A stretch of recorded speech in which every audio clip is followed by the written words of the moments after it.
The boarding gates always have a strange atmosphere. Not loud enough to feel chaotic, not quiet enough to feel calm. Just a constant hum of rolling suitcases, distant announcements, and people pretending not to stare at each other.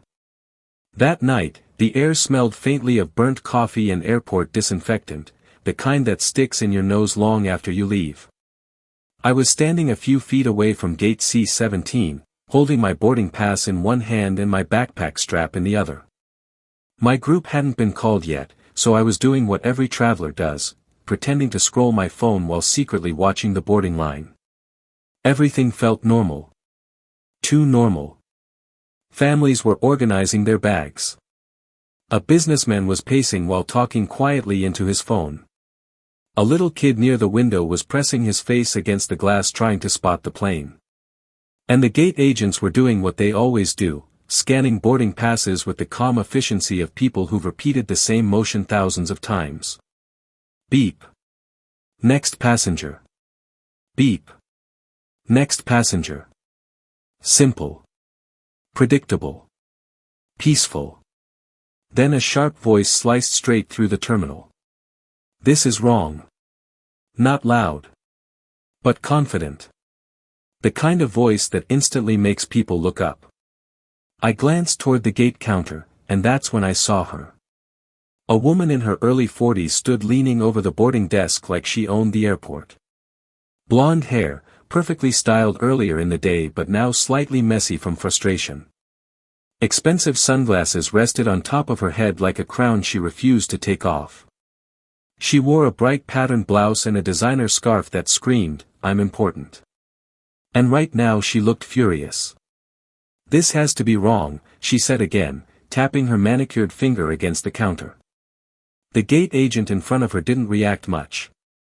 Just stood there calmly, hands folded, the way customer service workers do when they've seen every possible version of human drama. Behind him, the large boarding screen glowed brightly. Most people probably wouldn't have noticed it. But I did. Because the screen wasn't showing the usual green boarding groups. It was red. Bright red. Across the screen were 3 words that instantly explained everything. Boarding closed. Below that was another message. Seat reassigned. And underneath it. A name. Lauren. The name had a red line through it. Like the system had already decided the story was over. But apparently, Lauren had not. "I checked in yesterday," she insisted, raising her voice just enough for half the gate to hear. "I have the confirmation email. You don't just give someone's seat away." Nearby conversation started to fade. You know how people pretend not to watch drama in public? Yeah. Nobody was pretending very hard anymore. A guy behind me leaned slightly to the side so he could see better. A woman sitting near the window lowered her headphones without taking her eyes off the scene. The gate agent pointed calmly toward the screen behind him.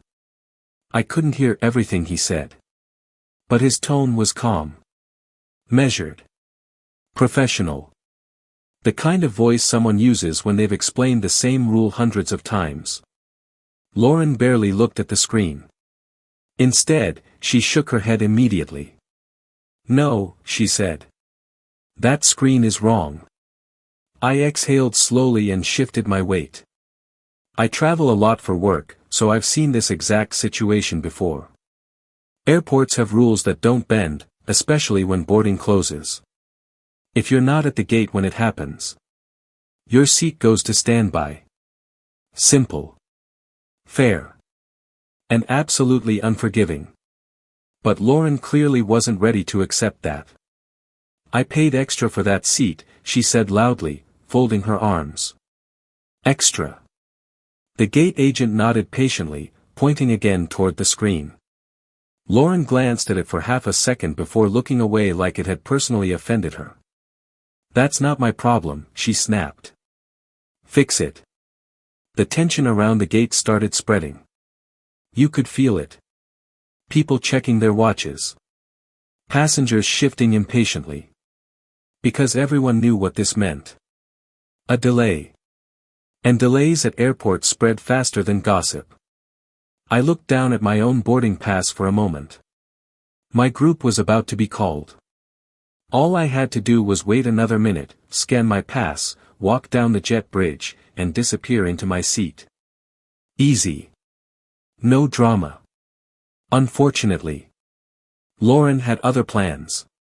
She suddenly turned and scanned the waiting passengers like a detective searching for a suspect. Her eyes moved across the line. Then they stopped on me. Specifically, on the boarding pass in my hand. Her expression changed instantly. Suspicion. You, she said suddenly, pointing straight at me. Several heads turned. I blinked. Me? You boarded earlier, didn't you? She said accusingly.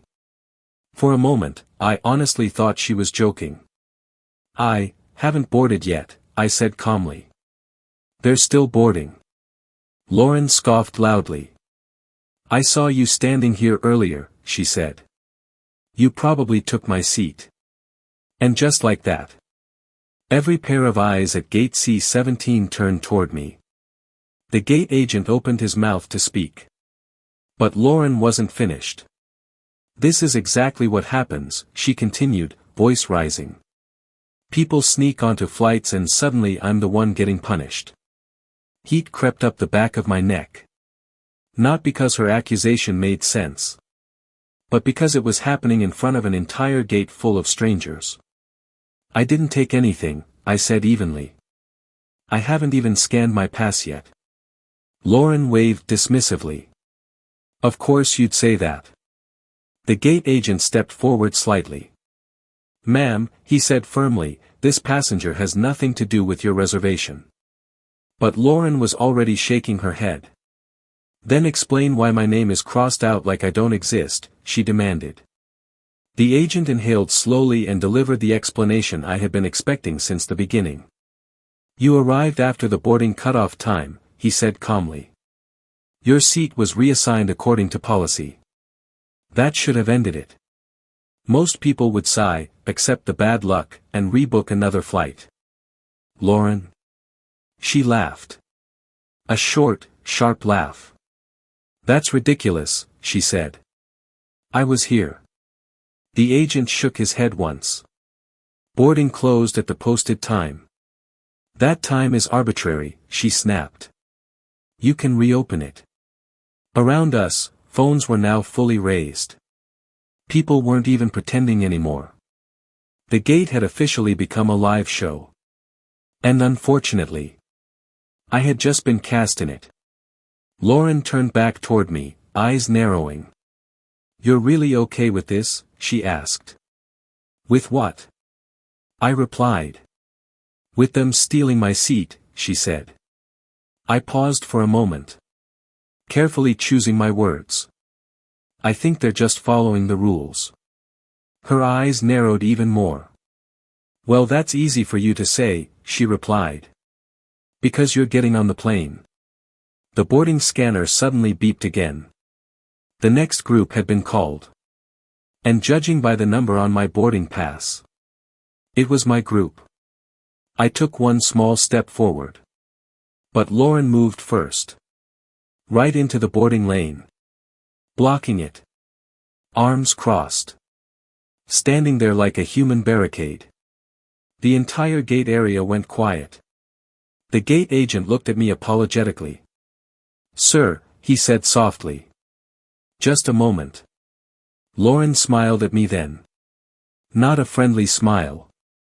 The kind that said she had already decided I was the villain in her story. Behind her, the red letters on the screen continued glowing. Cold. Unmoving. Uninterested in her opinion. And as I stood there with an entire crowd watching, I realized something uncomfortable. Staying quiet wasn't going to keep me out of this. Because somehow, I had just become part of the problem. And the next thing that happened here was about to decide who actually boarded that plane. If you've ever been stuck at an airport gate watching someone argue with airline staff, you already know how awkward it gets. Everyone pretends not to look. But everyone is absolutely watching. And that night at gate C-17, things were about to go way beyond awkward. What started as a simple boarding issue quickly turned into a full-blown public showdown. Phones came out. The boarding line stopped moving. A supervisor got called. And before it was over, security was walking toward the gate. All because one passenger refused to believe what the screen was clearly showing. But here's the strange part. At first, I had absolutely nothing to do with it. I was just another traveler waiting quietly in line, hoping to get on the plane and mind my own business. Then somehow, I became the person she decided to blame. And when that happens in a crowded airport, you don't get to quietly disappear anymore. You either speak up, or you become the villain in someone else's story. So before we continue, I want to ask you something.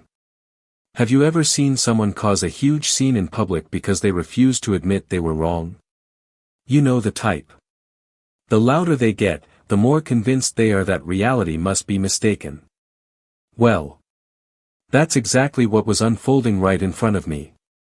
And trust me, the way this situation escalated was something I definitely didn't expect. Because the moment that woman pointed at me and accused me of stealing her seat, the entire mood of the gate changed. Passengers who had been half watching suddenly leaned forward. People stopped scrolling their phones. Even the gate agent looked like he knew this situation was about to get complicated. And the worst part? Lauren, the woman causing all of this, looked completely convinced she was in the right. Like the system, the airline, the gate agent, and now, me. We're all somehow part of a giant mistake that needed to be corrected. Except there was one small problem with that idea. The screen behind the counter wasn't arguing. It wasn't confused. It wasn't negotiable. It simply displayed the truth. Bright red letters. Seat reassigned. Boarding closed. And Lauren's name crossed out. The system had already moved on. But Lauren hadn't. And the next few minutes would prove something I've learned after years of traveling. Airports are strange places. People are tired. Schedules are tight. And when someone refuses to accept reality in that environment, things can spiral out of control very fast. Because the more Lauren talked, the more determined she seemed to prove everyone wrong. And the more the crowd started to realize something important. This wasn't just a misunderstanding anymore. This was turning into a standoff. One stubborn passenger. One airline policy. And one boarding line full of people waiting to see who would give in first. Unfortunately for Lauren, airports have very little patience for standoffs. And the person she had just accused of stealing her seat was about to make things much more uncomfortable for her. But before we get to that moment, let me explain how this whole situation even started in the first place. Because just 15 minutes earlier, everything at gate C-17 had been perfectly calm. About 15 minutes before the shouting started, gate C-17 had been one of the calmest spots in the entire terminal. Just the usual airport rhythm. Soft announcements echoing through the ceiling speakers. Suitcases rolling across polished floors. People quietly organizing their bags while pretending they weren't exhausted from travel already. I had arrived early. Not because I'm overly organized, although I wish I could claim that, but because missing a flight is one of those small disasters that can ruin an entire day. So my routine is simple. Arrive early. Clear security without rushing. Find the gate. Wait. That's it. And that evening had gone exactly according to plan. Security was quick. No long lines. No delays. Even the airport coffee stand had moved faster than usual, which almost never happens. By the time I reached gate C-17, boarding hadn't started yet.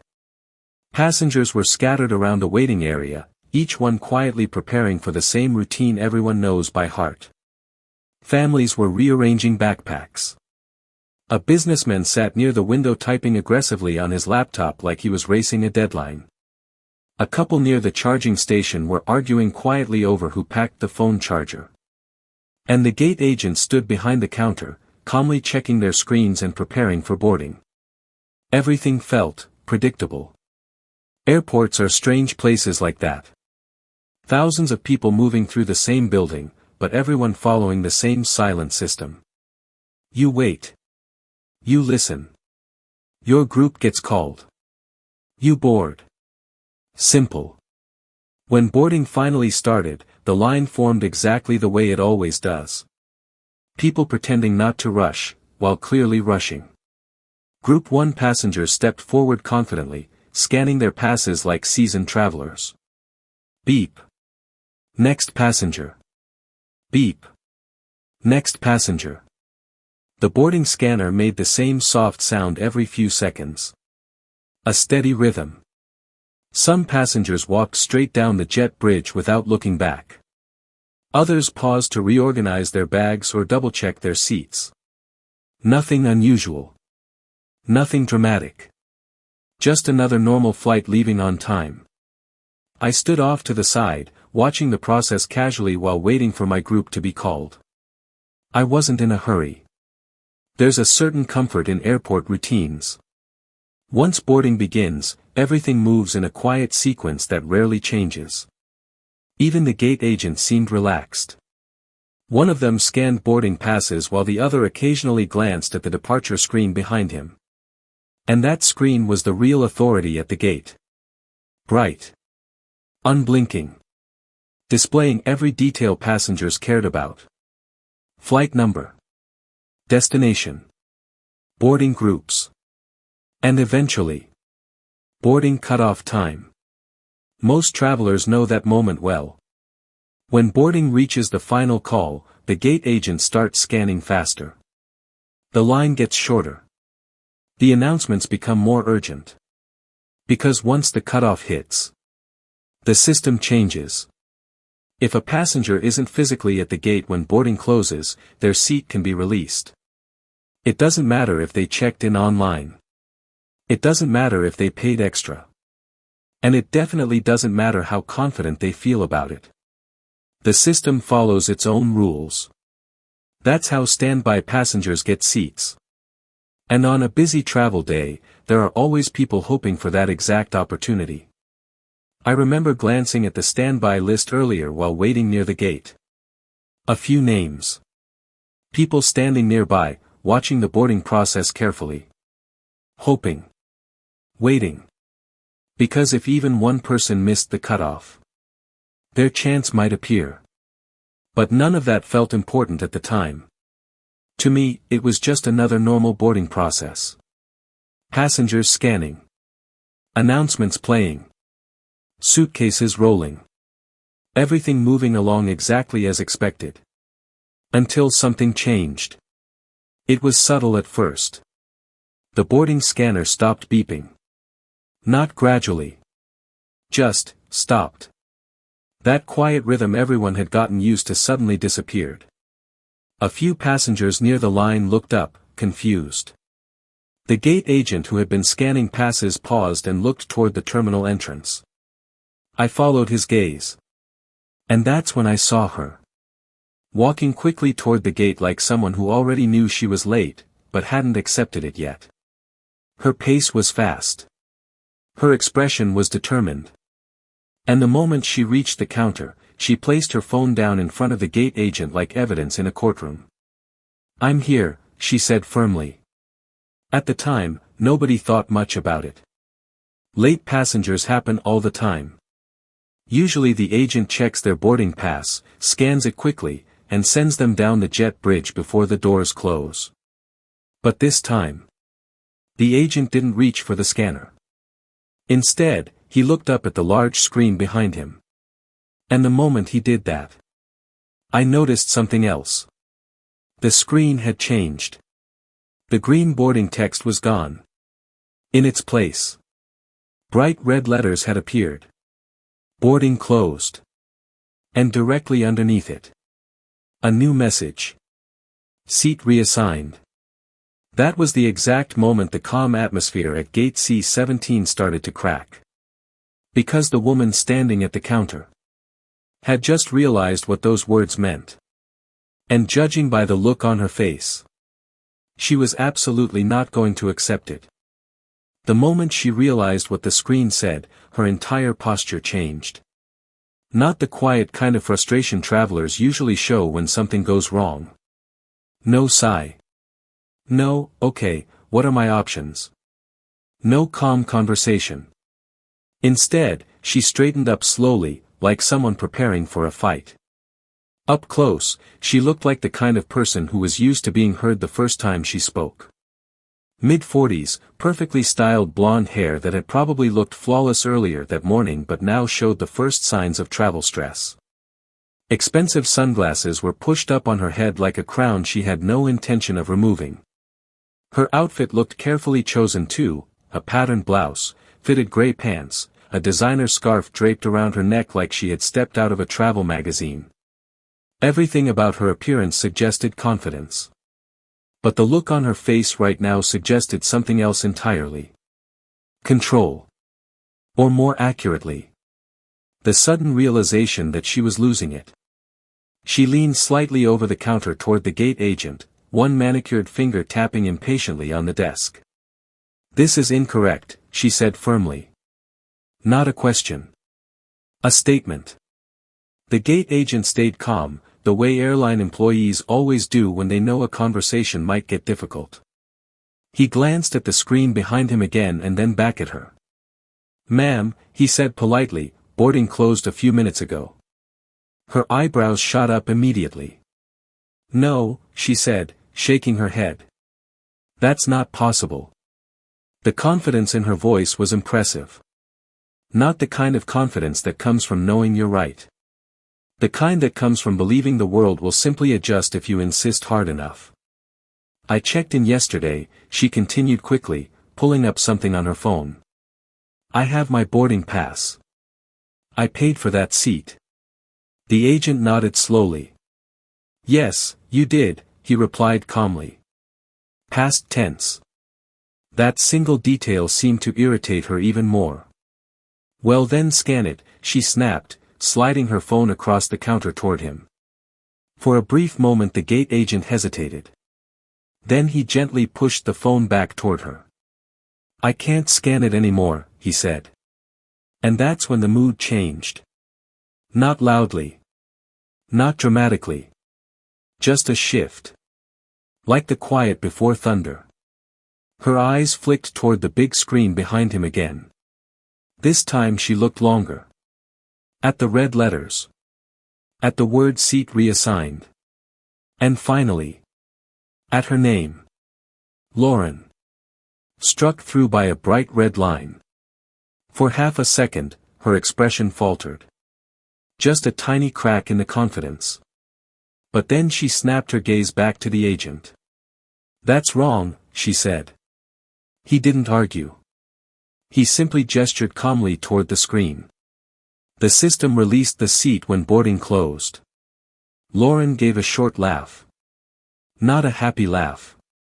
The kind people make when they think someone just said something ridiculous. "You're telling me," she said slowly, "that you gave my seat away because I stepped away for a minute?" "A few minutes," the agent corrected gently. She ignored that. "That's insane," she said. A few passengers nearby started watching more openly now. Because everyone knows what comes next in moments like this. The moment when someone decides they aren't willing to accept the answer. Lauren crossed her arms tightly. "Well then fix it." The gate agent stayed perfectly still. "I'm afraid I can't." The words hung in the air. That was the moment the argument truly began. Lauren leaned forward again, lowering her voice just slightly, the tone people use when they think they're about to pressure someone into changing their mind. "You can," she said. "You just don't want to." The agent shook his head calmly. "The seat has already been reassigned." Her expression hardened immediately. "To who?" The agent didn't answer right away. Instead, he glanced briefly toward the boarding lane. And unfortunately, that's when her eyes followed his. Scanning the line. Looking for someone. Anyone. Who might represent the unfairness she was imagining. Her gaze moved across the waiting passengers one by one. Until it landed on me. Specifically. On the boarding pass in my hand. For a moment she just stared. Studying me. Backpack. Travel clothes. Standing calmly near the front of the line. And then something clicked in her mind. Her eyes narrowed. Her finger lifted. And she pointed straight at me. You, she said sharply. The entire gate area seemed to pause. You got my seat, didn't you? A few passengers immediately turned toward me. Someone near the window actually leaned forward in their chair. Because now the situation had just become much more interesting. I blinked, caught completely off guard. What? I said. You took it, she continued, voice rising slightly. That's why the system says reassigned. The gate agent immediately stepped forward. Ma'am, he said firmly, this passenger has nothing to do with. But Lauren wasn't listening anymore. She was staring directly at me now. Completely convinced she had just solved the mystery. And somehow, without even boarding the plane yet, I had just become the villain in her story. For a few seconds after she pointed at me, the entire gate area went strangely quiet. You know that moment when people sense drama is about to happen? Yeah, that moment. The quiet conversation stopped. Rolling suitcases paused mid-movement. Even the boarding line seemed to freeze. And suddenly, about 30 strangers were looking at me like I had just been called to the front of a stage I never volunteered for. Lauren's finger was still pointed straight at me. You took it, she repeated confidently. Her tone wasn't confused. It wasn't questioning.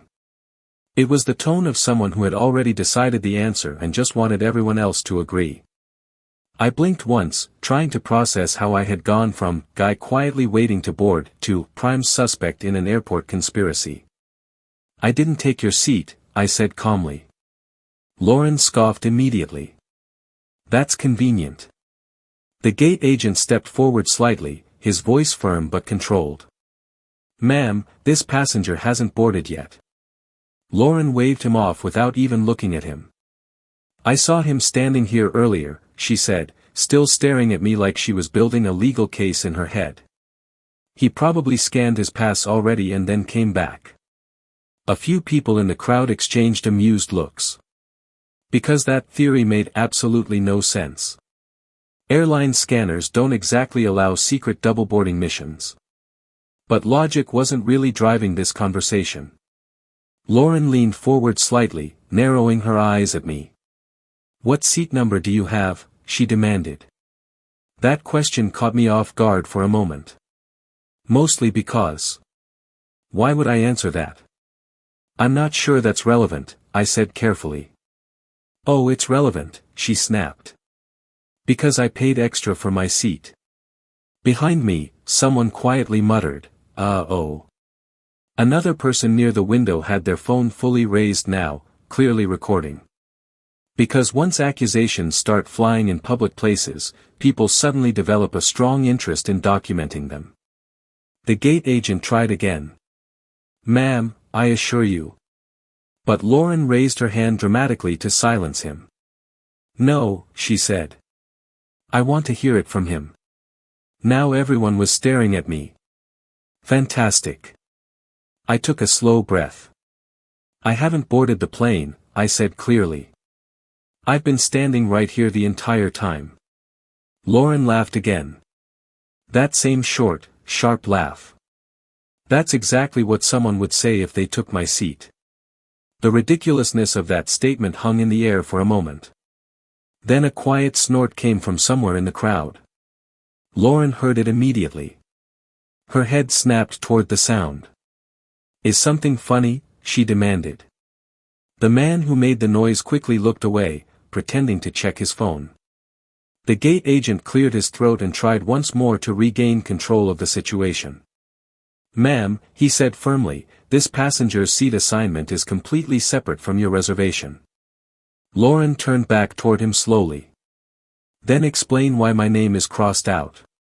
He gestured toward the large screen behind him again. "Your seat was reassigned when boarding closed." "That doesn't answer my question," she snapped. The agent took a measured breath. "The system automatically releases seats for standby passengers if the ticket holder is not physically at the gate when boarding closes." Lauren shook her head immediately. "No." The word came out sharp. Like she had just rejected reality itself. "That's not how it works." "Actually, it is."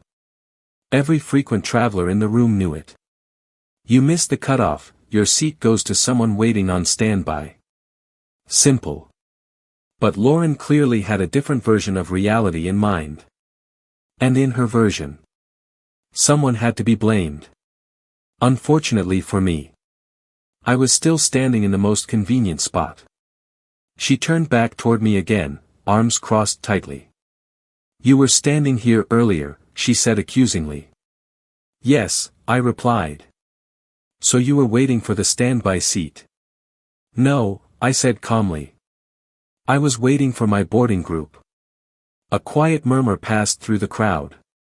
Because at this point the logic of the accusation was collapsing in real time. But Lauren didn't seem to notice. She had committed to this theory now. "You probably knew exactly what you were doing," she said. That was the moment my patience started thinning. Not dramatically. Just slightly. Enough to make me respond a little more firmly. "I arrived early," I said. "I checked in. And I waited for my group like everyone else." Lauren tilted her head slightly, studying me like I had just insulted her. "Well, good for you," she said sarcastically. "Some of us have actual lives and don't just sit at airport gates all day." A few people in the crowd exchanged looks. Because that statement did not land the way she expected. The gate agent finally stepped forward again, his tone noticeably firmer this time. "Ma'am, this conversation needs to stop."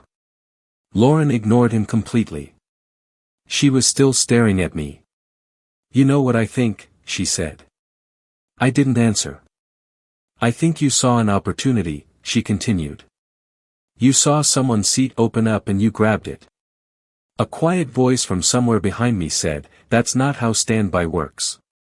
Lauren spun toward the sound. "Did I ask you?" she snapped. The man immediately raised both hands in surrender. "Nope." The tension at the gate was now shifting from awkward to absurd. And Lauren still hadn't realized something important. The crowd was no longer on her side. People weren't sympathizing anymore. They were waiting. Waiting to see how far she would push this. And judging by the determined look on her face, she was just getting started. Because Lauren leaned forward again, lowering her voice like she was about to deliver the final piece of evidence. "You should be embarrassed," she told me quietly. "For taking advantage of a system like this."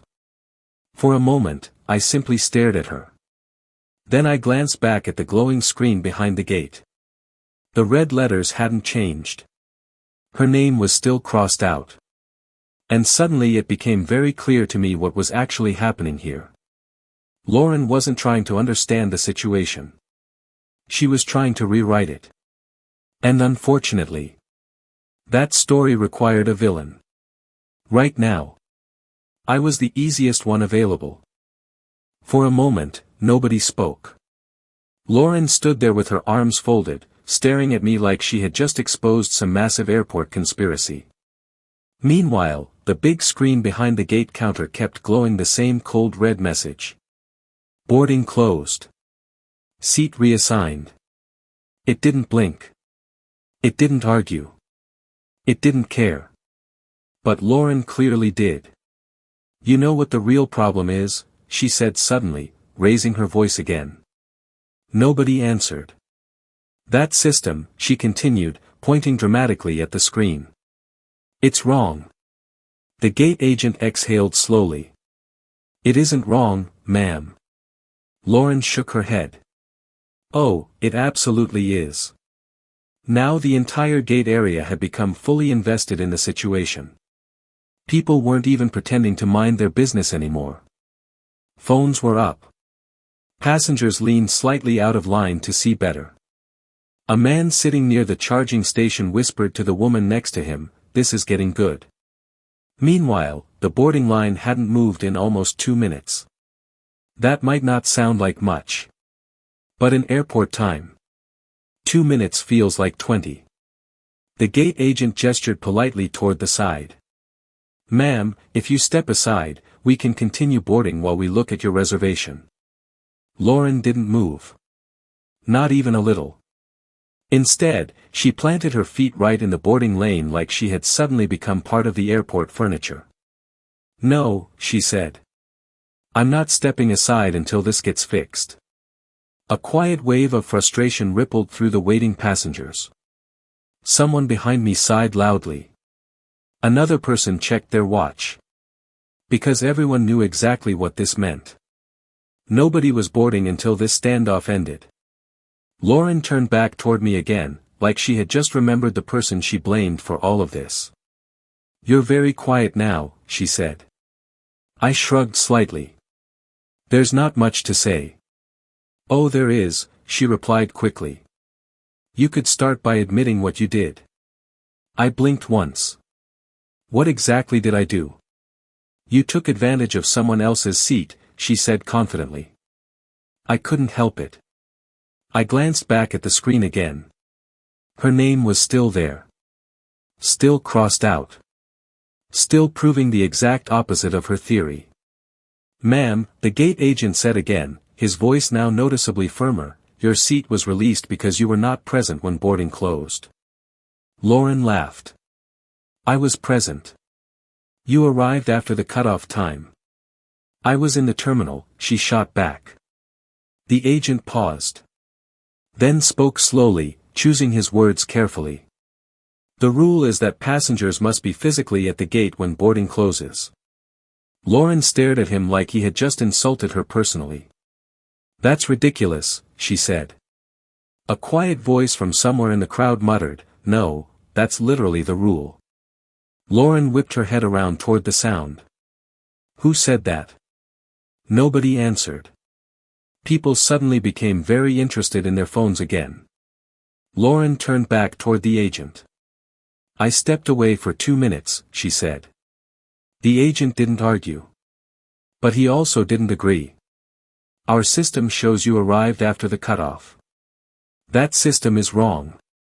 It timestamps the boarding process automatically." "Well, then it's a bad system." The gate agent remained calm. But I could see the subtle shift in his posture. The kind that happens when someone realizes a conversation is no longer about facts. It's about pride. Lauren turned back toward me again, clearly unwilling to let her original accusation go. "You know what's funny?" she said. I didn't respond. "You're standing there pretending to be innocent," she continued. "But the timing is very interesting." "The timing?" I repeated. "Yes," she said quickly. "You were already here when I arrived." "Yes," I replied. "And right after that," she said, gesturing dramatically at the screen, "my seat suddenly disappears." I stared at her for a second, trying to decide if she actually believed that logic. "So your theory," I said carefully, "is that I somehow convinced the airline system to erase your reservation?" Lauren crossed her arms. "You clearly know how this works." A few people in the crowd chuckled. Lauren heard it. Her cheeks flushed slightly. "This isn't funny," she snapped. Another passenger whispered, "It kind of is." Lauren turned toward the gate agent again, clearly trying to regain control of the situation. "I want to see the standby list," she demanded. The agent hesitated. "Ma'am, that information is internal." "Of course it is," she said sarcastically. "Because that would prove I'm right." At this point the crowd's patience was fading quickly. Someone near the back called out, "Can we just board the plane?" Another voice added, "Yeah, some of us actually showed up on time." Lauren spun around toward them. "Oh, so now everyone's an expert?" Nobody answered. But the message had clearly landed. Lauren was no longer winning the crowd. And she could feel it. Her eyes moved quickly across the waiting passengers. Looking for someone to support her. Someone to agree. Someone to confirm that she wasn't the unreasonable one here. She found none. So she turned back toward the only target she still had. Me. "You're enjoying this, aren't you?" she said. I shook my head. "No." "Well, you should be embarrassed," she replied. "People like you are exactly why systems like this get abused." That was when I noticed something important. The gate agent had quietly reached for his radio. Not dramatically. Not aggressively. Just, slowly. Lauren was so focused on arguing that she hadn't noticed yet. But a few people in the crowd had. And suddenly the mood shifted again. Because everyone knew what that meant. The situation had moved past discussion. And was heading somewhere else entirely.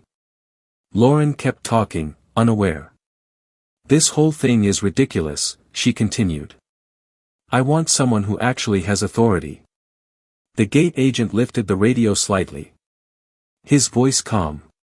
"Understood," he said. Then he spoke quietly into it. "Supervisor to gate C-17. Lauren smiled when she heard that. A confident smile. Like she had just won something. "Good," she said. Finally. What she didn't realize yet was that the supervisor wasn't coming to prove her right. The supervisor was coming to end the argument. And judging by the way the entire gate area had gone silent again, everyone was very curious to see how that was going to happen. The moment the gate agent called for a supervisor, something subtle changed in the atmosphere around gate C-17. It wasn't loud. Nobody made a big announcement. But the energy shifted. People straightened up in their seats. Phones that had already been recording were now held even higher. A few passengers leaned against the stanchions like they were settling in for the next act of a show. Because everyone at the gate understood something Lauren apparently didn't. When airport staff call a supervisor, the situation is already past the point of negotiation. Lauren, however, looked strangely pleased. She smoothed her scarf like someone preparing to win an argument. "Good," she said confidently. "Finally someone who can fix this." The gate agent didn't respond.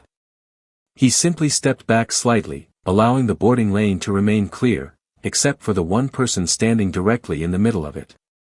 Lauren. Meanwhile, the big screen behind the counter continued glowing with the same red message. Boarding closed. Seat reassigned. Her name was still crossed out. Unchanged. Unbothered. I shifted my backpack slightly on my shoulder and glanced at my watch. Another 2 minutes had passed. 2 minutes in airport time is enough for frustration to start spreading through a crowd like slow static. A man near the back of the line sighed loudly. A woman behind me whispered to her friend, "She's really going to miss the flight twice at this rate." Lauren heard that. Her head turned immediately. "What did you say?" The woman quickly shook her head. "Nothing." Lauren scoffed and turned back toward the counter. "This is unbelievable," she muttered loudly enough for everyone to hear. "I fly all the time and I've never seen something this incompetent." The gate agent stayed calm, but I noticed something interesting. He wasn't arguing anymore. He wasn't explaining the policy again. He had moved past that stage. Now he was simply waiting. Waiting for someone else to arrive. Lauren, meanwhile, was still trying to rebuild her version of events. She looked at me again, clearly unwilling to abandon the theory she had created earlier. "You still haven't told me your seat number," she said. I raised an eyebrow. "And I'm still not sure why that matters." Oh, it matters, she insisted. Because if you're sitting in my seat, we're going to fix that right now. A quiet chuckle came from somewhere behind me.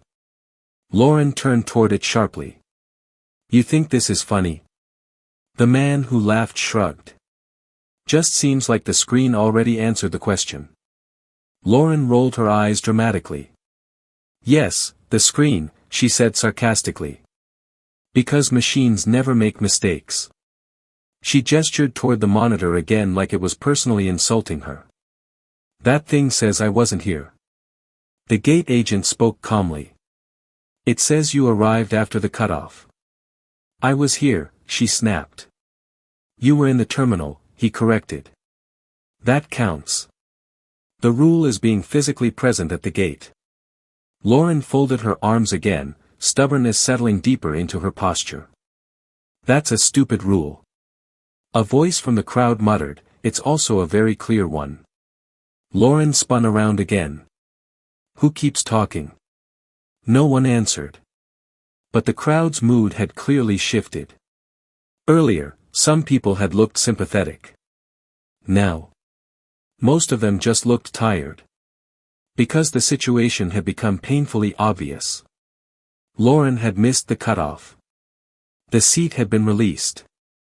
End of story. But Lauren wasn't ready for the story to end yet. She turned back toward me again, lowering her voice slightly. You know what I think happened? I didn't respond. I think you were watching the standby list, she continued. Waiting for someone to miss the flight. I almost laughed at that. I didn't even know you existed 5 minutes ago. Well, now you do, she replied sharply. I sighed quietly. Look, I'm usually the type of person who avoids airport drama completely. Airports are stressful enough without strangers arguing at full volume. But at this point, it was clear something needed to be said.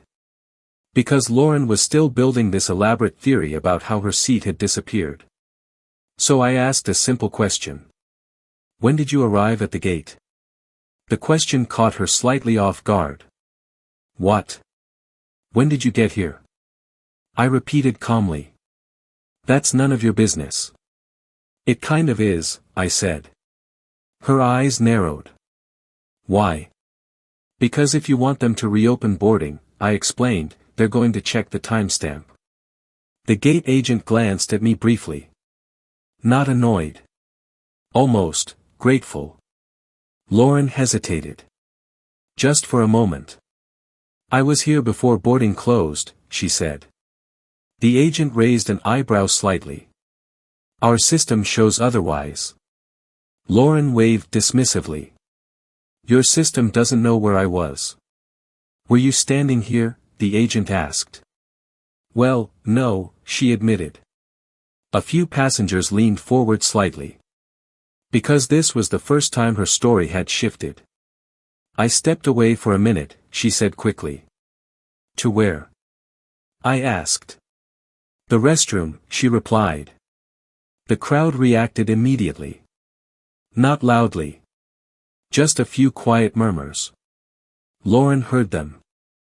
Oh, come on, she said defensively.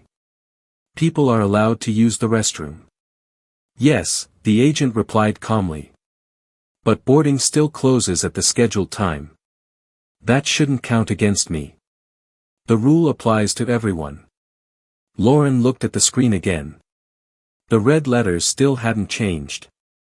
For the first time since this started. I saw something different in her expression. Not anger. Not confidence. Uncertainty. Just a flicker. But it was there. Then her jaw tightened again. That rule is stupid, she repeated. Maybe, I said. But it's still the rule. Lauren looked directly at me now. Really looked. Like she was trying to decide whether I was mocking her. You're enjoying this, she said quietly. I shook my head. I'm trying to end it. The gate agent cleared his throat slightly. Ma'am, the supervisor will be here shortly. Lauren nodded confidently. Good, she said. We'll see what they say. She stepped back half a step, but still didn't move out of the boarding lane. Behind her, the standby list updated on the screen. One of the names shifted upward. The system was already moving on. Lauren didn't notice. But the rest of us did. And somewhere down the terminal corridor, measured footsteps were approaching. The supervisor was on the way. And judging by the tension spreading across the gate, everyone was waiting to see if Lauren was finally about to learn the same lesson the screen had been trying to show her all along. The supervisor didn't arrive with drama. No rushing footsteps. No loud announcements. She simply walked up to the gate with the quiet confidence of someone who had handled this exact situation hundreds of times before. Mid-50s, silver hair pulled neatly into a low bun, airline blazer perfectly pressed. Her posture was straight, her expression calm, and her eyes moved quickly across the scene like someone scanning a room for clues. In just a few seconds, she took in everything. The stalled boarding line. The passengers holding their phones up. The gate agent standing patiently behind the counter. And finally, Lauren. Standing directly in the boarding lane like she had declared herself temporary owner of gate C-17. The supervisor stopped beside the agent. "What seems to be the issue?" she asked calmly. Her voice wasn't loud. But it carried authority. Lauren stepped forward immediately, like she had been waiting all day for someone important to arrive. "Finally," she said. "Your employee here reassigned my seat even though I checked in yesterday." The supervisor nodded once. Not agreeing. Just acknowledging. "And your name?" "Lauren." The supervisor glanced at the large screen behind the counter. The red text was still glowing. Lauren's name. Still crossed out. Then she turned slightly toward the gate agent. "What does the system show?" The agent gestured toward the monitor. "Passenger arrived after the boarding cutoff time," he said. "Seat released to standby." The supervisor didn't react immediately. Instead, she pulled a small tablet from her jacket pocket and tapped the screen a few times. The silence that followed felt longer than it actually was. Because now the entire gate area was watching. Phones raised. Passengers leaning forward. Even the standby passengers were staring at the screen like they were waiting for lottery numbers. Lauren crossed her arms tightly. "I was here," she insisted. The supervisor kept tapping the tablet. "You stepped away?" she asked. "For a minute," Lauren replied quickly. "To the restroom." The supervisor nodded slowly. Then she looked up. Her voice was calm. Matter of fact. "Boarding closed at 7:42 p.m., she said. Lauren opened her mouth to respond, but the supervisor continued. "Our system shows your boarding pass scanned at the security checkpoint earlier, but no activity at this gate until 7:45. Lauren blinked. "That's not possible." The supervisor turned the tablet slightly so Lauren could see the screen. "It's time-stamped automatically." Lauren leaned forward to look. Her expression shifted slightly. Just for a second. Then she straightened up again. "Well, that's ridiculous," she said. "You expect people to just stand here the entire time?" "Yes," the supervisor replied evenly. A few quiet chuckles rippled through the crowd before people quickly pretended to cough or clear their throats. Lauren flushed slightly. "That's not reasonable. It's clearly announced during boarding. And if someone needs the restroom, they should return before boarding closes." Lauren stared at her like she had just said something offensive. "So you're saying this is my fault?" The supervisor didn't hesitate. "I'm saying the policy was followed." The simplicity of the answer seemed to irritate Lauren even more. She gestured dramatically toward me again. "Then give me a seat." The entire crowd reacted with quiet surprise. The supervisor turned to look at me. "Sir, have you boarded yet?" "No," I replied. "But I arrived before the cutoff." The supervisor nodded once. Then she looked back at Lauren. This passenger's seat assignment is valid.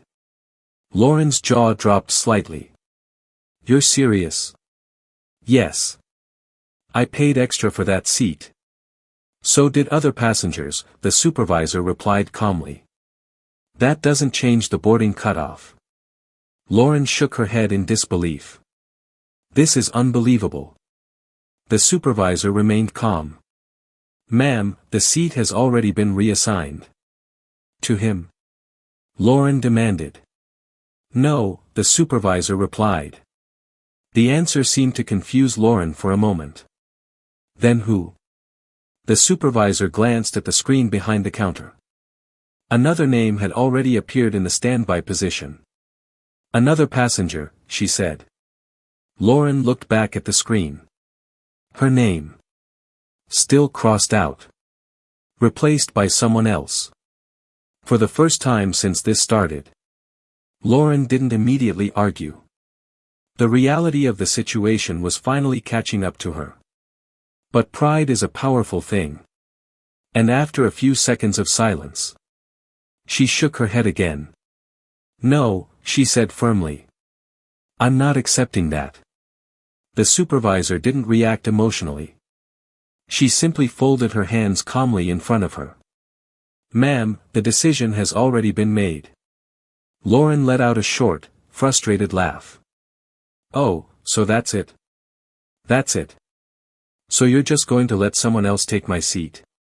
The supervisor nodded slightly. Yes. Lauren looked around at the crowd. Phones. Faces. Passengers watching the entire conversation. You're humiliating me, she said. The supervisor didn't raise her voice. You're delaying boarding. Lauren laughed again. But this time it sounded strained.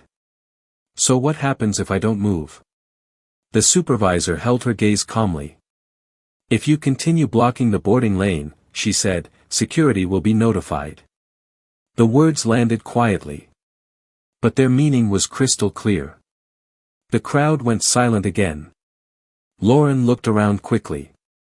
Waiting for someone to react. Someone to object. Someone to say this had gone too far. No one did. Because the truth had already been confirmed. The system. The timestamps. The policy. Lauren had missed the cutoff. And the moment she realized that everyone around her knew it, her confidence started to crack. But instead of stepping aside, she lifted her chin stubbornly. This isn't over, she said. And just like that, the situation moved into its next stage. For a few seconds after the supervisor finished speaking, the entire gate area went completely silent. Not the normal airport noise. Not the background hum of travelers. Actual silence. Lauren stood there in the middle of the boarding lane, staring at the supervisor like she had just been personally insulted. Behind her, the screen continued displaying the same calm, unbothered message. Boarding closed. Seat reassigned. Her name was still crossed out. The system had already moved on. But Lauren clearly hadn't. She slowly shook her head. No, she said. Just that one word. Quiet, but firm. The supervisor didn't respond immediately. She simply watched Lauren with the steady patience of someone who had spent decades dealing with difficult passengers.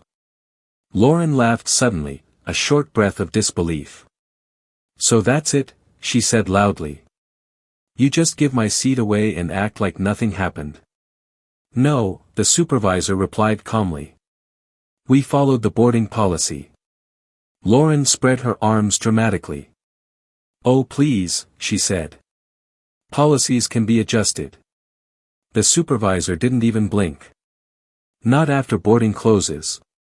Lauren let out another sharp laugh. This is unbelievable. Now the crowd started reacting again. Not loudly. But the kind of quiet murmuring that spreads through a group when people are thinking the same thing. Someone behind me whispered, she's still going. Another voice replied, "This is better than TV." Several phones were now openly recording. Lauren noticed. And instead of calming down, she seemed to get louder. "You're embarrassing yourselves," she announced, turning toward the waiting passengers. No one responded. Most people just stared back with tired expressions. Because the situation had crossed the invisible line where sympathy disappears. The supervisor spoke again, still calm. "Ma'am, if you step aside we can continue boarding." Lauren didn't move. Instead, she crossed her arms again and planted her feet even more firmly in the boarding lane. "No." The word echoed slightly in the quiet gate area. "I'm not stepping aside until this is fixed." A frustrated sigh escaped someone behind the line. Another passenger muttered, "You already missed the flight." Lauren spun toward the sound. "Oh really?" she snapped. "You work for the airline now?" The man shrugged. "No. I just know how clocks work." A few people laughed. Lauren's cheeks flushed red. "This is ridiculous," she said loudly. "You're all acting like I did something wrong." The supervisor remained perfectly composed. "You arrived after the boarding cutoff. I stepped away for 2 minutes. Boarding closed during those 2 minutes. That's not fair. It's the rule."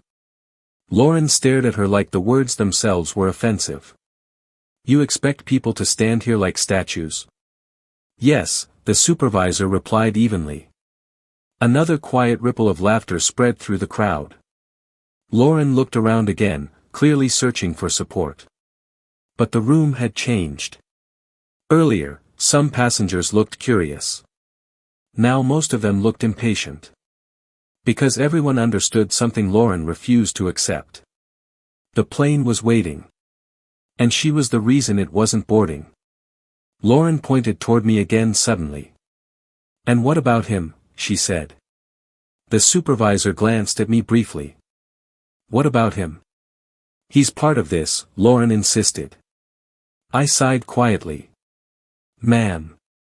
You were standing here earlier," she continued, ignoring me. "You probably took advantage of the system." The supervisor looked at me again. "Sir, did you board already?" "No." "Did you arrive before boarding closed?" "Yes." The supervisor nodded. "Then his reservation is valid." Lauren threw her hands in the air. "Of course you'd say that." The supervisor tilted her head slightly. "Because it's true."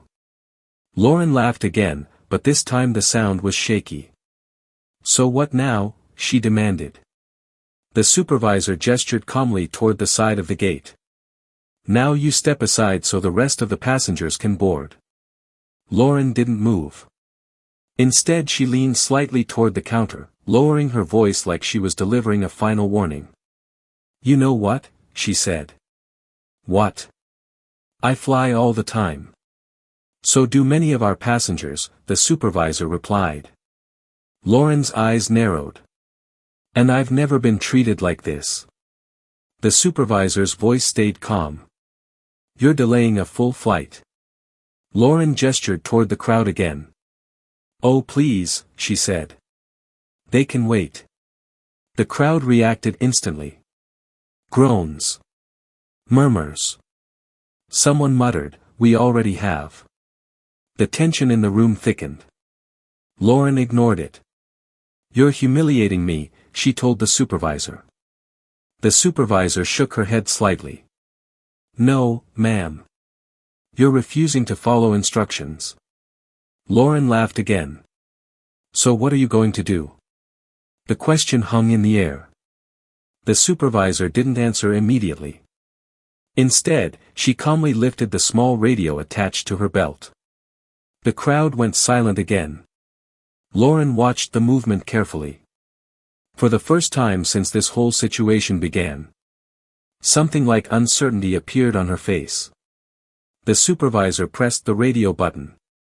"Security to gate C-17. The words were spoken calmly. But their impact was immediate.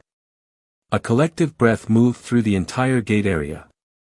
Lauren's eyes widened slightly. "You don't need security," she said quickly. The supervisor lowered the radio slightly. "Then step aside." Lauren looked around again.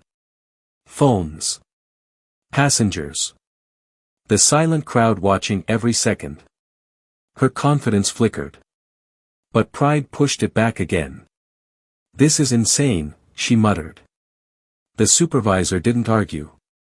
She simply waited. And somewhere down the terminal hallway, 2 uniformed security officers had already started walking toward gate C-17. For a moment after the supervisor called security, Lauren just stood there. Not moving. Not speaking. Just staring at the radio in the supervisor's hand like it had betrayed her personally. The crowd stayed quiet too. Airports are loud places, but when something dramatic is unfolding, people suddenly become very still. Conversations stop. Suitcases stop rolling. Even the background noise seems to soften. And right now, every single person at gate C-17 was waiting to see what Lauren would do next. The supervisor lowered the radio and spoke calmly. "Ma'am, you still have the opportunity to step aside." Lauren blinked, as if trying to process what she had just heard. "You actually called security," she said slowly. "Yes." Her eyes widened slightly. "For this?" "You're blocking the boarding lane," the supervisor replied. Lauren laughed again, but the sound didn't carry the same confidence it had earlier. "Oh please," she said. "I'm standing here." "Yes," the supervisor replied calmly. "And that's the problem." A quiet ripple of amusement passed through the crowd. Lauren turned sharply toward the passengers again. "You're all just going to watch this?" she said. Nobody answered. Most people simply stared back. Because by now, the entire situation had become painfully obvious. Lauren wasn't being mistreated. She had simply missed the cutoff. But instead of accepting that reality, she had decided to fight it. And the longer the argument continued, the more uncomfortable things became for her. She turned back toward the supervisor again. "This is harassment," she said. The supervisor didn't react. "This is procedure." Lauren scoffed loudly. "You're threatening me because I asked a question. You're refusing to step aside." Lauren threw her hands in the air. "Oh come on." Then suddenly she pointed at me again. "And what about him?"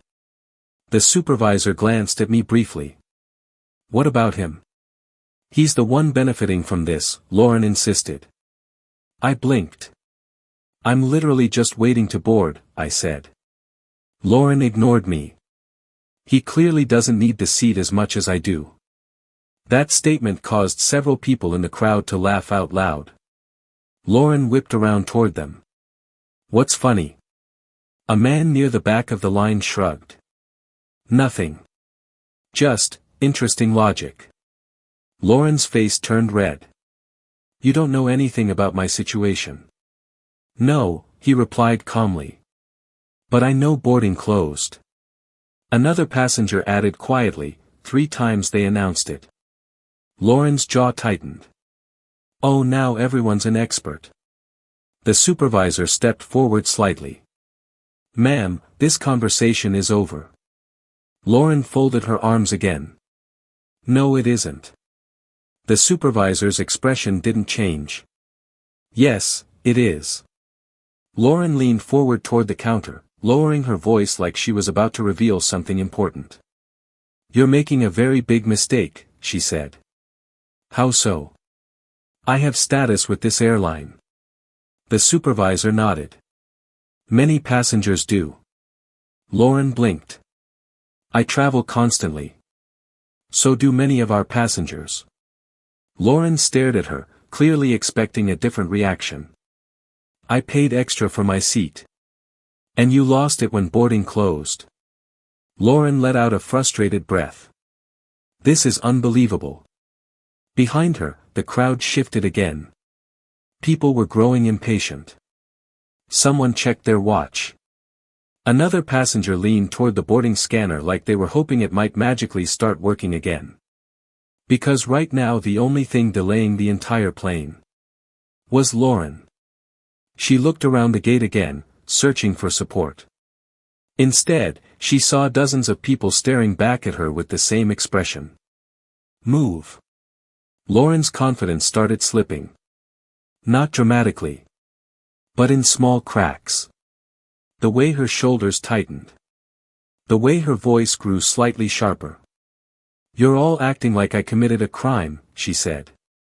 "No," the supervisor replied calmly. "You just missed the flight." Lauren shook her head stubbornly. "No, I didn't. You missed the boarding cutoff." "That's not the same thing." "It is." Lauren laughed again. But the sound now carried a hint of desperation. "So what happens now?" she demanded. The supervisor gestured toward the side of the gate. "You step aside." "And if I don't?" The supervisor looked past her for a moment. "Down the terminal corridor. Then back at Lauren.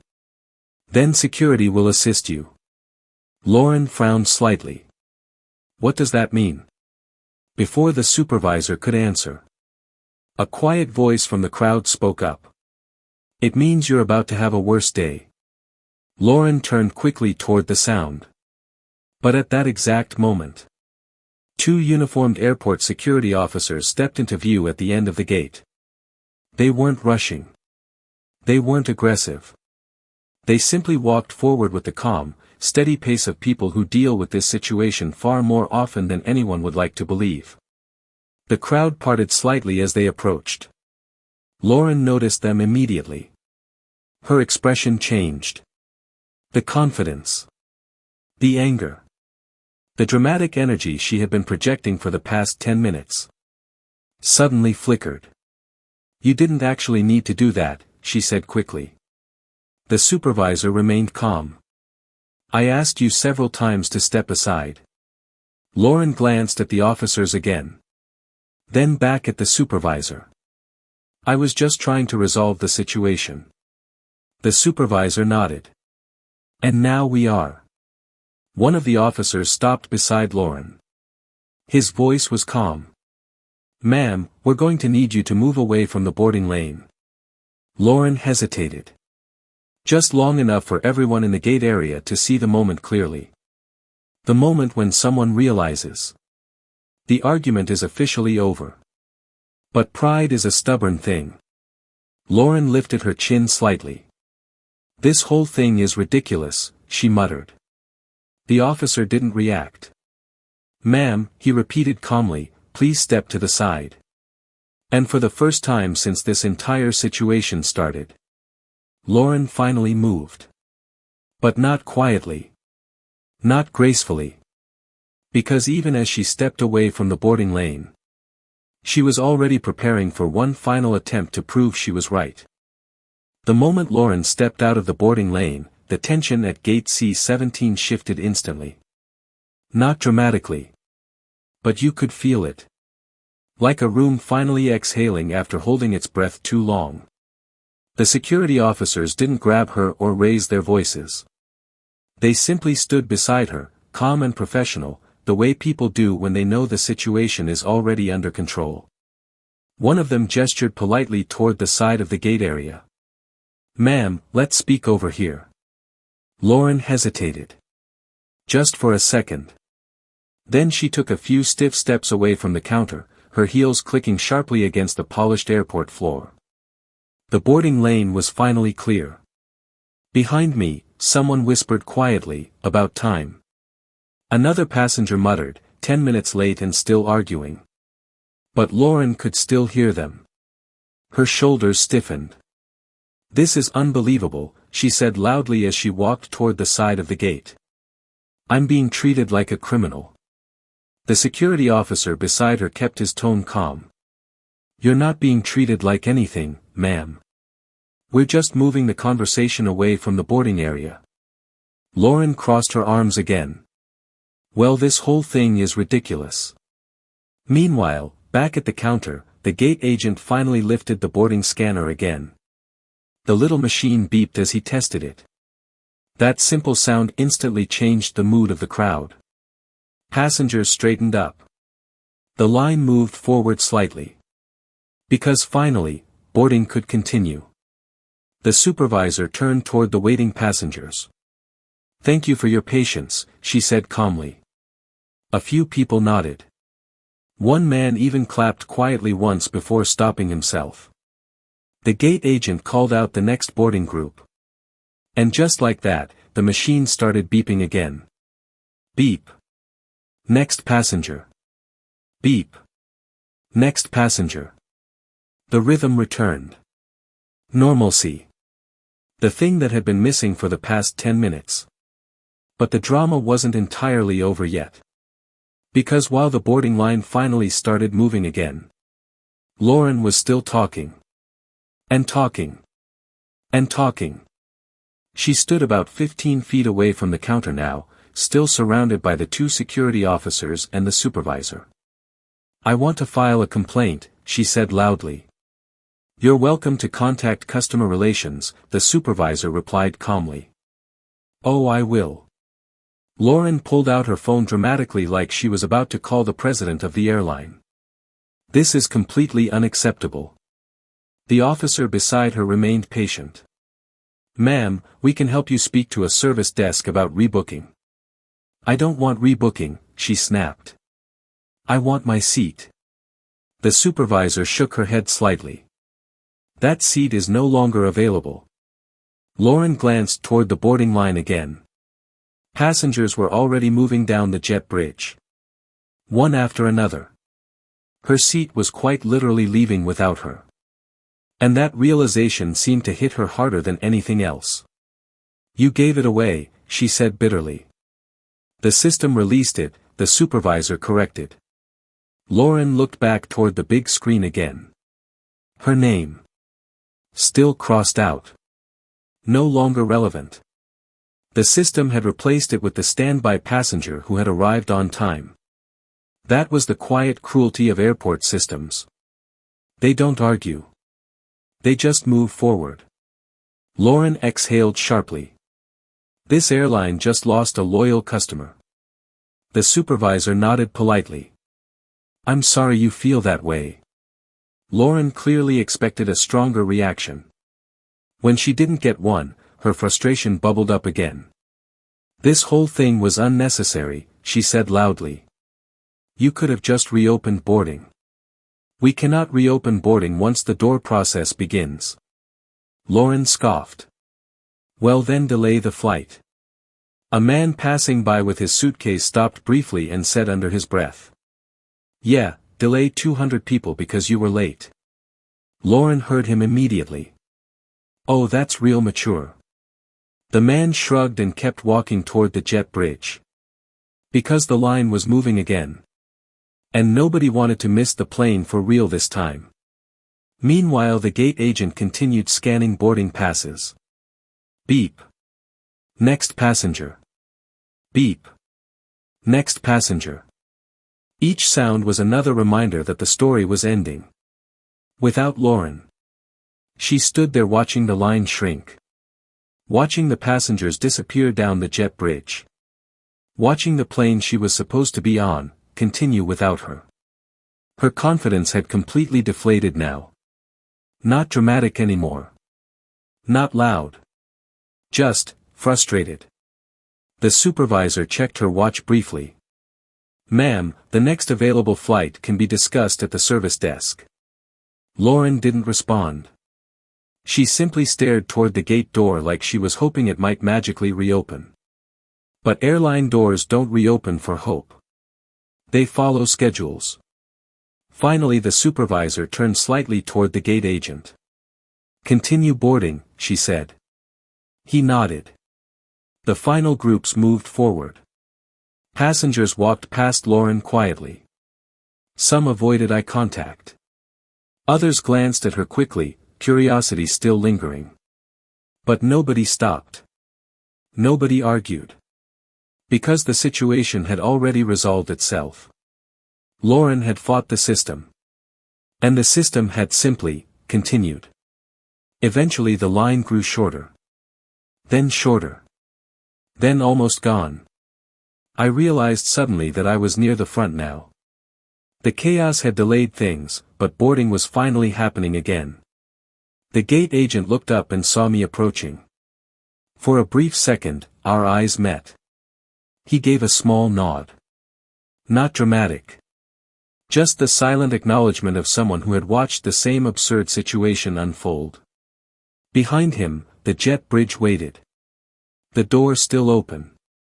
The plane still boarding. And off to the side of the gate.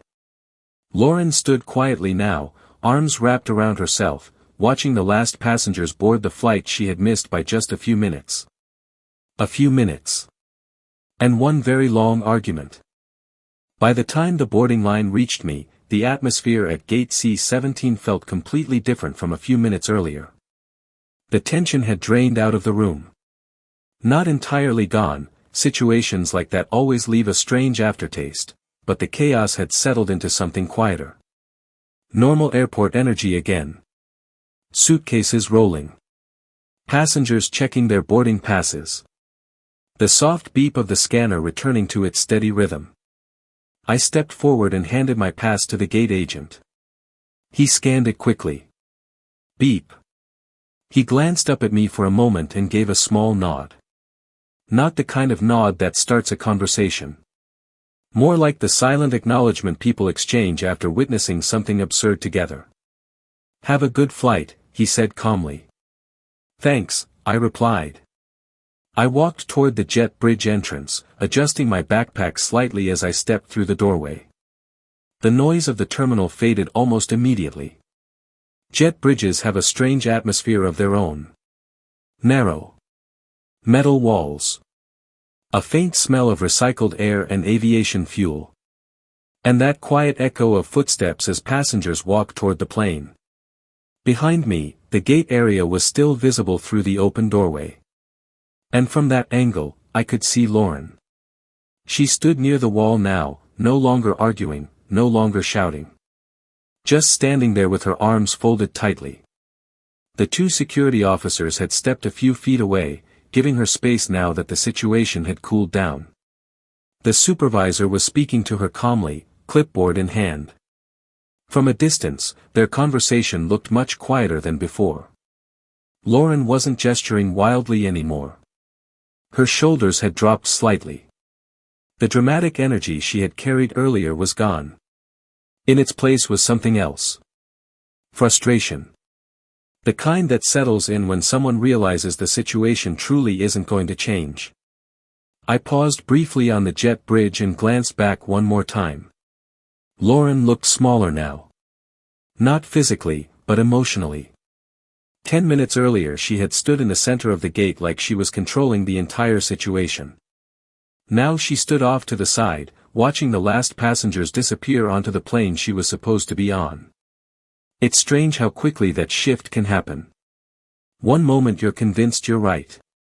The next moment, reality quietly moves past you. I continued down the jet bridge.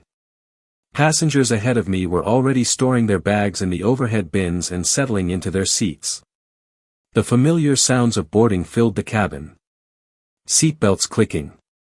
Carry-on luggage sliding into compartments. Flight attendants greeting people with the calm, practiced smiles they somehow manage even after long days. I found my row, lifted my backpack into the overhead bin, and slid into my seat by the window. For a moment I just sat there, letting the adrenaline from the whole situation settle. Airport drama has a strange effect. Even when you're not trying to be part of it, it still leaves your nerves buzzing afterward.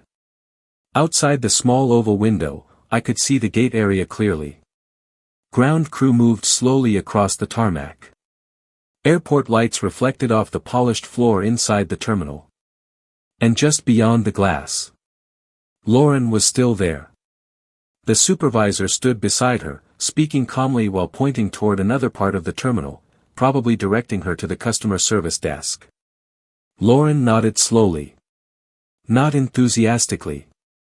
But the argument was clearly over. She looked toward the plane once more. Toward the jet bridge. Toward the door that was about to close. Then she turned away. The supervisor walked with her down the concourse. Back into the terminal. Back into the long process of rebooking, phone calls, complaints, and paperwork. Meanwhile, inside the plane, the final passengers finished boarding. A flight attendant closed the overhead bin above my seat. "Everything good?" she asked. "Yeah," I said. The cabin door closed with a solid metallic thud. That sound always marks the true end of boarding. Once the door shuts, there's no more arguing. No more negotiating. The plane has officially moved on. The safety announcement began playing over the speakers. Passengers adjusted their seats and pulled out their phones. Outside the window, the jet bridge slowly began pulling away from the aircraft. The gate that had been filled with tension just minutes earlier now looked ordinary again. Another gate. Another flight. Another routine departure. But I knew that somewhere inside the terminal, Lauren was probably still replaying the entire moment in her head. The screen. The cutoff time. The crowd. The security officers. Trying to find a version of the story where she had still been right. But the system at the gate had already told its version. And it had never changed. The plane slowly pushed back from the gate. Engines humming quietly. Taxi lights illuminating the path ahead. As the aircraft began moving toward the runway, I leaned back in my seat and looked out the window one last time. Gate C-17 disappeared behind us. Just another airport gate now. But for about 15 minutes that night. It had been the stage for one very stubborn battle with reality. And reality had won. As the plane began rolling toward the runway, the tension from the gate slowly faded into the background noise of the cabin. The engines hummed steadily beneath the floor. Seatbelts clicked. Overhead bins shut with soft thuds. And the usual calm voice of the flight attendant drifted through the speakers, explaining emergency exits like nothing unusual had happened at all. That's the strange thing about airports. One gate can feel like a full-blown reality show. While the rest of the airport continues like it's just another Tuesday. I leaned back in my seat and looked out the window. The terminal lights stretched across the glass like long golden reflections. Ground crew moved in slow, practiced routines below. Another plane taxied in the distance, lining up for takeoff. Everything looked peaceful again. Normal. But my brain was still replaying the scene from the gate. Lauren standing in the boarding lane. The bright red screen. The crowd slowly turning from curious, to annoyed, to completely done with the situation. And the moment when reality finally caught up with the story she had created. It's funny how those moments happen. Not loudly. Not dramatically. Just quietly. One small realization at a time. You missed the boarding cutoff. Your seat gets reassigned. And suddenly the system doesn't care how confident you are. Or how loudly you argue. Or how unfair you think the rules are. Because airport systems aren't emotional. They don't negotiate. They don't debate. They simply follow the clock. And the clock had already decided that flight. The plane paused briefly at the edge of the runway. The engines grew louder as the pilot prepared for takeoff. Across the aisle, a businessman finally closed his laptop. A kid 2 rows ahead pressed his face against the window, whispering excitedly to his mom. Normal travel stuff. But part of me still wondered what Lauren was doing at that exact moment. Maybe standing in a long customer service line. Maybe explaining the story to someone on the phone. Maybe telling the story in a way where the screen, the system, and the airline were all somehow the villains. People do that sometimes. They rewrite the story in their heads until it feels fair again. But deep down, most of us know when the real lesson is something else. The engines roared louder. The plane began accelerating down the runway. And as the city lights blurred into streaks of gold outside the window, I found myself thinking about something simple. Airports are one of the few places where reality is brutally consistent. The clock matters. The gate matters. Being present matters. And confidence alone doesn't change any of those things. If anything, the whole situation reminded me of a rule that applies far beyond airports. You can argue with a person. You can debate with a policy. But you can't really argue with reality. Eventually, reality just moves on without you. The plane lifted off the ground smoothly, rising above the glowing web of lights below. Gate C-17 disappeared somewhere beneath us. Another flight would be boarding there soon. Another screen would light up. Another group of passengers would line up with their boarding passes. And maybe somewhere down the line, someone else would stare at that screen and decide it must be wrong. Because sometimes the hardest thing for people to accept is that the system didn't fail them. They just showed up too late. So now I'm curious. If you had been standing at that gate watching the whole thing unfold, what would you have done? Would you have said something earlier? Or would you have just stood back and watched the drama like everyone else? Let me know in the comments.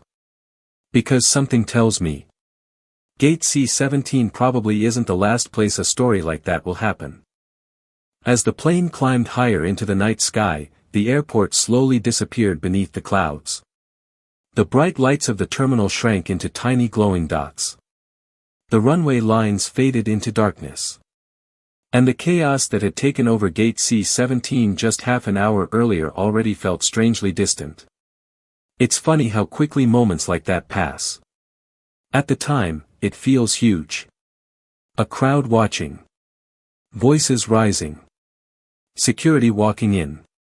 But once you're sitting quietly on a plane thousands of feet in the air, the whole situation starts to feel like something you watched instead of something you were part of. The engine settled into that steady cruising hum. The seatbelt sign turned off. Passengers began relaxing again, opening laptops, adjusting their seats, pulling out snacks like nothing unusual had happened earlier. Across the aisle, the businessman had already gone back to typing emails. The kid by the window was still glued to the glass, whispering, "We're so high," every few seconds. Life inside the cabin had moved forward.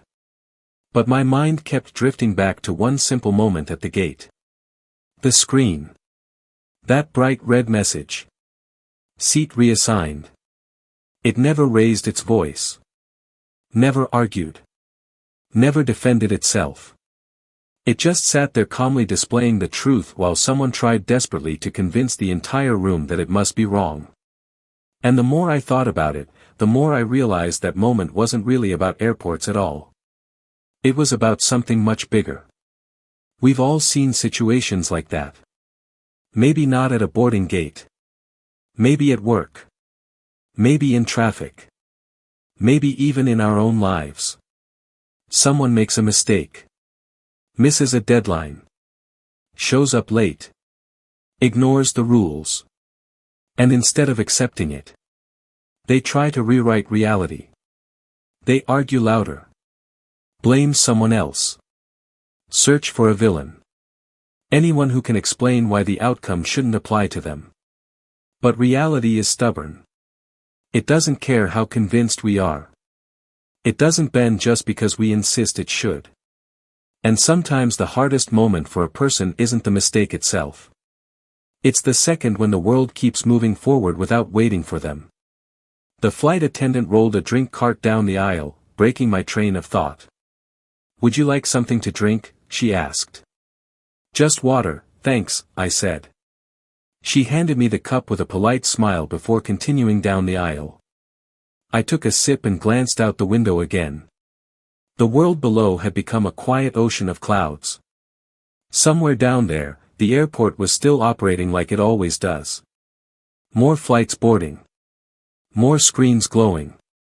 More travelers rushing to gates. And probably, somewhere at some gate, another argument was already starting. Because airports are strange places. They run on schedules, rules, and systems that rarely change.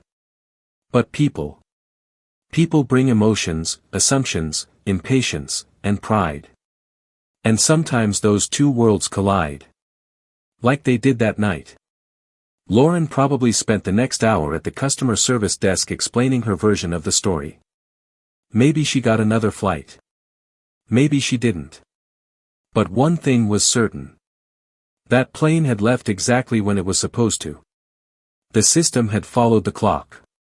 And reality had continued forward, completely unaffected by how loudly someone disagreed with it. I leaned back into the seat, letting the steady hum of the engines fill the quiet cabin. The whole situation felt almost surreal now. A brief, chaotic moment that had already become just another travel story. The kind people tell later with a laugh. You won't believe what happened at the gate before my flight. And honestly, the strangest part of the entire thing wasn't the argument. Or the accusations. Or even the security officers showing up. It was how confident Lauren had been. Completely certain that the screen, the airline, and the entire system had to be wrong.